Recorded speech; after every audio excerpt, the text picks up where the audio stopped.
Kate Chopin was an American author who was famous for her short stories in which she uses misfortune to penalize her characters. In her short story Desiree's Baby, Chopin demonstrates ways in which sexism, classism, and racism affect all. The story begins when Madame Valmont, Desiree's mother, visits Desiree and her new baby boy on the way. Chopin uses flashback to tell the audience how Desiree was found. Monsieur Valmont was riding and saw baby Desiree in the shadow of the stone pillar. Taking her to his wife, Madame Valmont thought she was sent from God because she couldn't conceive. 18 years later, Desiree meets Armand Aubigny at the same stone pillar where she was found. They instantly fall in love, get married, and have a baby. Now, in the 1800s, slavery and racism were still very relevant, so Desiree's father encourages him to learn her background to ensure she is not of any African descent. But Armand was so in love that he refuses. Armand is a slave owner who was known for being very strict to his slaves. But once his baby was born, he became softened.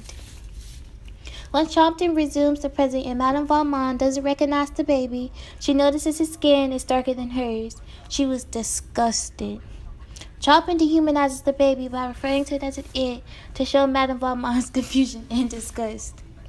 Over a period of 3 months, Armand notices the baby is different as well and begins to ignore both Desiree and her baby. Chopin introduces religion, as Armand feels like God has punished him and sends Desiree on her way to pay back God for giving him a black baby that cannot carry his name. As Desiree begins to point out how her features resemble those of a non-black woman's, Armand brushes her off. Her denial doesn't make him reconsider. She brings him a letter from her mother, which tells her to come home and asks if she should go. Armand cruelly ensures her to leave. As she gets her baby and heads for the door, she walks slowly, just in case Armand wants to stop her, but he never does.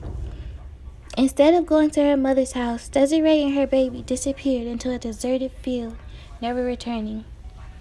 As Armand went to find more of her things to burn, he notices a letter and reads it, learning that his mother, who died when he was very young, belonged to a race that is cursed with the brand of slavery.